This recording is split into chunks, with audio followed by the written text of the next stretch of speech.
We can put the alternative in another image altogether.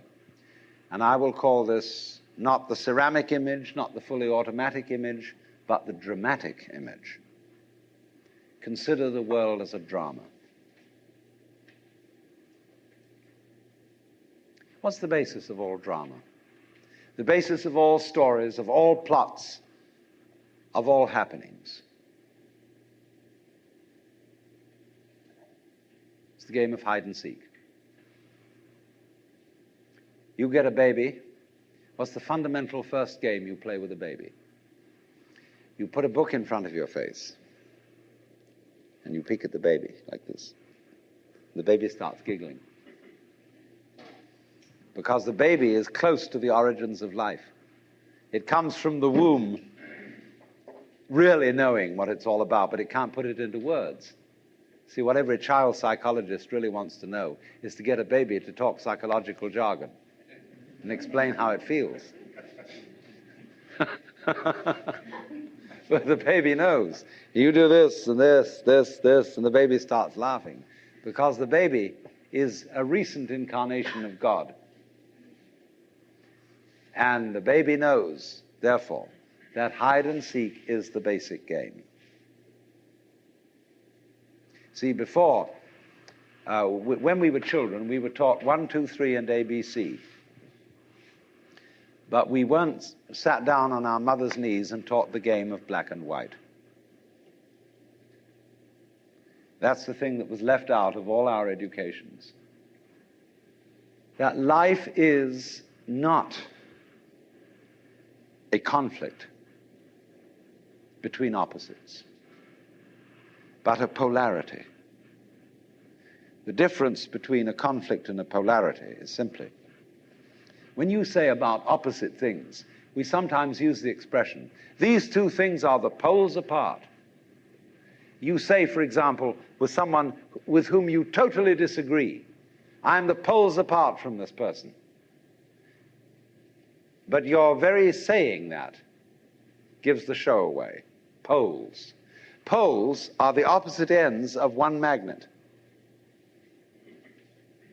And if you take a magnet, it's a North Pole and a South Pole.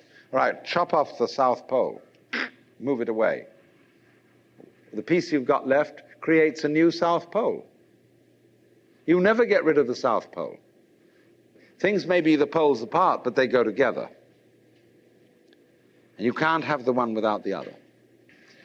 That's the basic idea of polarity. But what we are trying to imagine is the encounter of forces that come from absolutely opposed realms that have nothing in common. When we say of two personality types that they're the poles apart, we are trying to think eccentrically instead of concentrically. And so in this way, we haven't realized that life and death, black and white, good and evil, being and non-being, come from the same center. They imply each other so that you wouldn't know the one without the other. Now, I'm not saying that that's bad. That's fun. You are playing the game that you don't know that self and other go together in just the same way as the two poles of a magnet. So that when anybody in our culture says, slips into the state of consciousness where they suddenly find this to be true, and they come on and say, I'm God, we say, you're insane.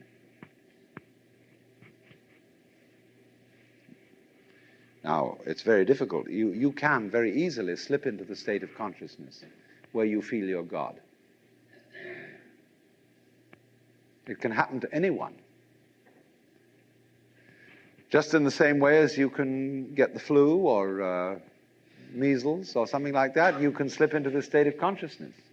When you get it, it depends upon your background and your training as to how you're going to interpret it. If you've got the idea of God that comes from popular Christianity, God as the governor, the political head of the world, and you think you're God, Then you say to everybody, well, you should bow down and worship me.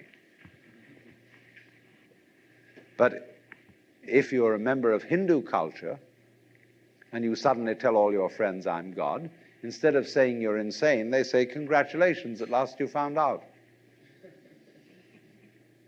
Because their idea of God is not the autocratic governor. When they make images of Shiva, say he has 10 arms. How would you use 10 arms? It's hard enough to use 2. You know, if you play the organ, you've got to use your 2 feet and your 2 hands, and you play different rhythms with each member. It's kind of tricky. But actually, we're all masters at this, because how do you grow each hair without having to think about it? Each nerve. How do you beat your heart and digest with your stomach at the same time? You don't have to think about it. In your very body, you are omnipotent in the true sense of omnipotence, which is that you are able to be omnipotent. You are able to do all these things without having to think about it. When I was a child, I used to ask my mother, of course, all sorts of ridiculous questions that every child asks. And when she got bored with my questions, she'd say, darling, there are some things we're just not meant to know.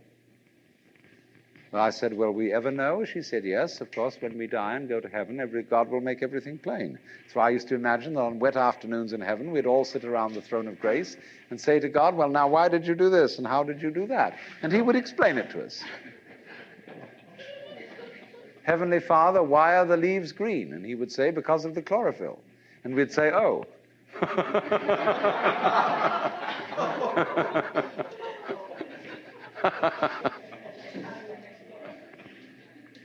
But in the Hindu universe, you would say to God, how did you make the mountains? And he would say, well, I just did it.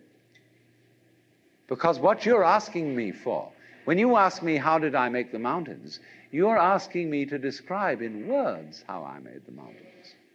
And there are no words which can do this. Words cannot tell you how I made the mountains any more than I can drink the ocean with a fork. A fork may be useful for sticking into a piece of something and eating it, but it is no use for imbibing the ocean.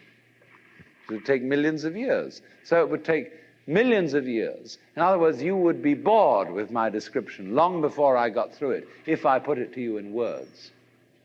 Because I didn't create the mountains with words. I just did it. Like you open and close your hand. You know how to do this, but can you describe in words how you do it? But you do it. You are conscious, aren't you? Do you know how you manage to be conscious?